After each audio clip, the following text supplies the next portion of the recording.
What's going on, y'all? It's a Caveman back at it again with another video, and I am excited. I'm ready. Are you ready? Because I'm ready to go. Wildcard weekend starts tomorrow. I cannot freaking wait. Bills fans especially, I know we've been waiting for this moment all season long. We've been waiting to be able to prove that we have what it takes to play in the playoffs, and I cannot wait for it. Tomorrow is a humongous day, and tomorrow is a big day for the NFL in general. Wildcard weekend is going to be extremely exciting, and I'm so ready to watch. I can't freaking wait. So I decided with the playoffs right around the corner, I might as well talk about the matchups that we have this weekend and who I think is going to come out on top. Any predictions? I'm not going to go, deep dive into the games like crazy. I'm just going to kind of give a general synopsis about what I think is going to happen in each game, who's going to have a good game, just kind of generalize each game and who I think is going to come out on top. So kicking off the weekend, we have none other than yours truly, the Buffalo Bills against the Indianapolis Colts here in Orchard Park at 1 o'clock tomorrow on Saturday. This game, I've already kind of went over on my channel earlier in the week. It was on Monday, I believe. I posted the video going in depth on the game and how I really think the game is going to go, how I think the game should go based on, recent events and how the Bills have been playing. So if you want to go check that video out, that was on Monday. But just to give a quick summarization,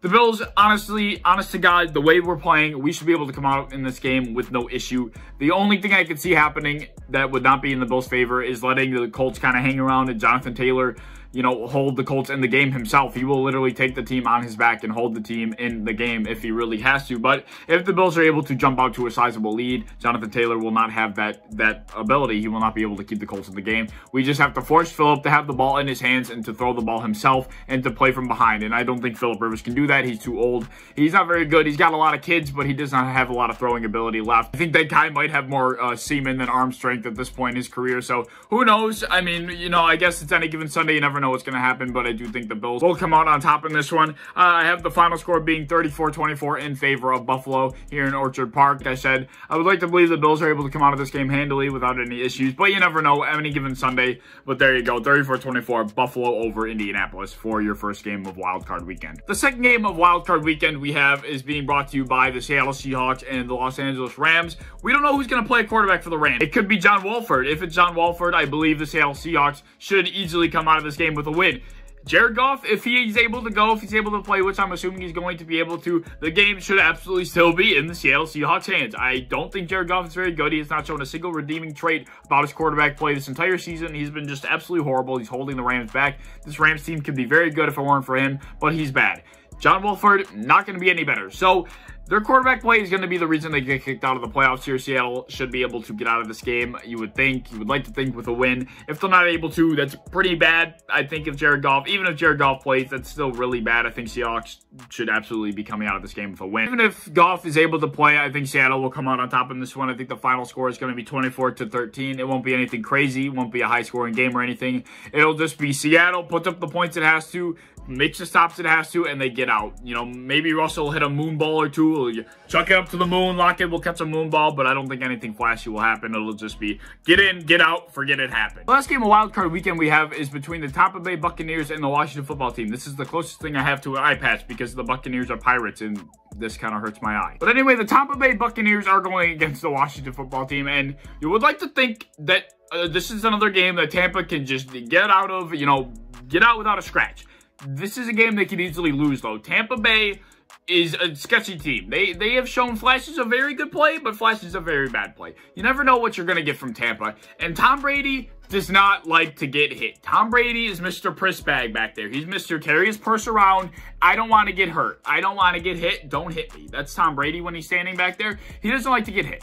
And Chase Young and Montez Sweat love to hit quarterbacks. They love to get in the faces of quarterbacks. They love to get pressure on quarterbacks. Their names are Chase Pressure Young and Montez Pressure Sweat. These guys will be in Tom Brady's face, hitting Tom Brady's arm, knocking his purse out of his hand. This dude will be in distress all game. And for that matter, I do think the Tampa Bay Buccaneers are in a little trouble in this game. Although I still think they'll win, I don't think it'll be an easy one. The amount of distress that Chase Young and Montez Sweat are going to cause for Tom Brady, I think that will keep the game pretty damn close. I really do. I think the only downfall for Washington will be the fact that their offense will not be able to move the ball efficiently enough to keep them, you know, even in front of Washington, or in front of Tampa, rather, if they're even able to gain a lead. But I think they'll be relatively close to them for the most part. I think it'll be a one-score game. I think the score will end up being 24-17 in favor of Tampa. But I do think Chase Young and Montez Sweat are going to be in the face of Tom Brady. They're going to be down his throat, and he's going to hate every second of it, but he's just going to want to get in and get out and win the game, just like Seattle's going to want to do. They're going to want to get in and get out. But I do think the Washington football team has the best chance to do the upsetting for the Saturday games. I really do. For your final game, your Saturday night football game, I do think the Tampa Bay Buccaneers will come on top 24-17. But you know what? The Washington football team might surprise a couple of people, and it really wouldn't surprise me if they surprise people, because I do think they're a decent football team and their defense is very good. And Tampa, I think they will struggle. They really will struggle in this game. So as we roll into Sunday, we have the first wild card game for Sunday, and that will be between the Baltimore Ravens and the Tennessee Titans. Now, this game, I feel like, is the one that's most up in the air in terms of who's going to win. I don't think anybody really knows who's going to win. I think it's an extreme toss-up. Both teams are similar on offense in the sense that they both have high-powered offenses, but their defenses are drastically different. The defense for the Baltimore Ravens has a bunch of Mike Tysons back there. They're coming in, they're punching your stomach, they're getting the ball loose, they're causing turnovers left and right. They have haymakers ready, and they're coming for the ball in your grasp, and they will force turnovers. Now, the Tennessee Titans defense, on the other hand, is kind of like Oprah. Here you go, touchdown for you, touchdown for you. Their defense is probably just as good as the security at the Capitol building. They really are horrible on defense. But the redeeming part for the Tennessee Titans is that they have an extremely good offense. Derrick Henry, we all know. I don't have to speak for Derrick Henry. The dude is a bowling ball. Then we have Corey Davis over the middle, A.J. Brown play action down the field, and then Ryan Tannehill, who all of a sudden became the fastest, best read option quarterback in all football. This dude is burning people. This dude's burning down the side. Like, Ryan Tannehill showed a part of his game that I did not think he had in him, and it's created a whole different dimension for this Titans offense, which just makes it even more lethal. So I don't think Lamar Jackson's going to be able to put up enough points to keep up with that Ryan Tannehill-led offense. As good as Baltimore's defense is, I don't think they're going to be able to stop Tennessee that much. I really don't. I think that Lamar's going to have a hard time keeping up with Derrick Henry and Ryan Tannehill and the amount of points they're going to put up. I really don't think Lamar's going to be able to keep up. He's not going to be able to pass the ball when he has to, no matter how bad the Tennessee Titans pass defense is. I don't think Lamar Jackson will struggle per se, but I just don't think he'll be able to match the amount of points that Derrick Henry and Ryan Tannehill are going to put up. And for that matter, I do have Tennessee coming out on top in this game. Say a final score of 35-28 in favor of Tennessee. I do think it'll be a great game. I don't know if that's going to hold true. I do think Tennessee's going to win, but Baltimore could very easily win this game too. It's going to be a good one. It's going to be a pretty damn good game. Now we move into the 4 o'clock game or the 5 o'clock game, whatever it is, for Sunday for the wild card weekend. And I would like to think that this is the biggest no-brainer of the entire weekend. We have a lot of games this weekend, and I would like to think this is probably the biggest, you know, lopsided matchup. New Orleans should not have an issue with this team. Unless David Montgomery comes in and puts on an absolute show, there's no chance that Mr. Trubisky can be able to hold the Chicago offense in this game. Chicago is a pretty damn good defense, but they will not be able to stop New Orleans enough, and I don't think Mr. Trubisky is going to be able to put up that many points. David Montgomery, he all of a sudden, he really turned a corner this season. He's had a really good year. He really has struggled in the past because of the offensive line has not been good, and everything's kind of taking a turn for the better for him in the offensive line, but I don't think it's going to be enough to beat the Saints, especially the Saints. I mean, the Saints have a pretty damn good offense, and their defense, for that matter, even though it's been let up these last couple of games, is still pretty damn good. So I don't think that the Chicago Bears really have a chance in this one. There's not really much else to say. You would think New Orleans could handle this game without any issue whatsoever. I have New Orleans winning this game 31-14. It really should be not even close. I really don't think it will. So the last game of Wild Card Weekend, we have the Cleveland Browns and the Pittsburgh Steelers. This is the other game I really am not sure how it's going to go. I think it's more of a toss-up than anything. But I do have one thing to say, and that is I think I was a little mean to Browns fans, or the Browns in general, in my last video. I don't think the Browns are bad, really. They're really not that bad. They're not good. I'm not saying they're good either, but they're really not as bad as I made them seem to be. I just have a disdain toward Baker Mayfield because people like Skip Bayless think that Baker Mayfield and Josh Allen are on the same level, and that's not Baker Mayfield's fault. It's not like he ever said that himself. But if there's one team I hate, it's the Pittsburgh Steelers. I cannot stand the Pittsburgh Steelers, and I hate that I have to root for them because I don't want to play against Tennessee or Baltimore, because if Cleveland wins, then we're going to have to play against Tennessee or Baltimore, and I don't want that. I don't. So I have to root for the Steelers. I just hate the Steelers. And Juju Smith-Schuster, oh my God, can this guy get any more dumb? This dude's dumb.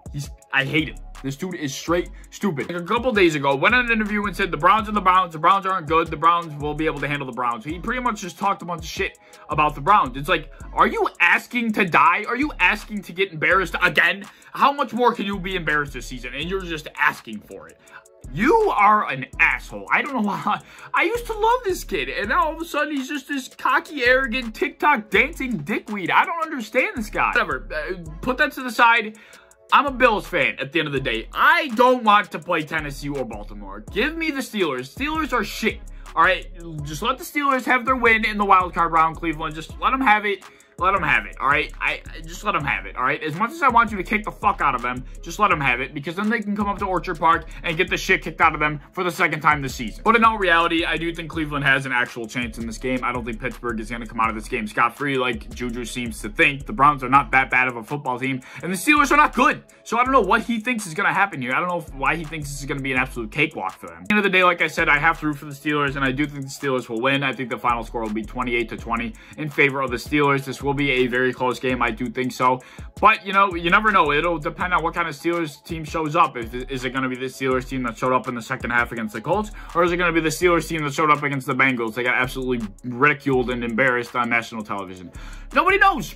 Who knows with this freaking team? But they're a bunch of jokes, and I don't like that. Oh, I hope they can TikTok their way through the wild card, and then they can TikTok their way into Orchard Park so they can get kicked in the throat, kneed in the face, and kicked right out of the freaking football playoff. So that would be very good. I would like that. So that's what I think of Wildcard Weekend. I want to know what you think of Wildcard Weekend down below. I want to know if you think I'm being crazy, if you think I got a game wrong. I want to know your opinion down below in the comments. I love talking to you guys. I'm going to keep saying it because having a conversation with you guys in the comments is really my favorite thing to do. Let me know what you think of the games, what you think of the video. Like, subscribe, do all that fun stuff, and I'll see y'all later in the next one. Peace.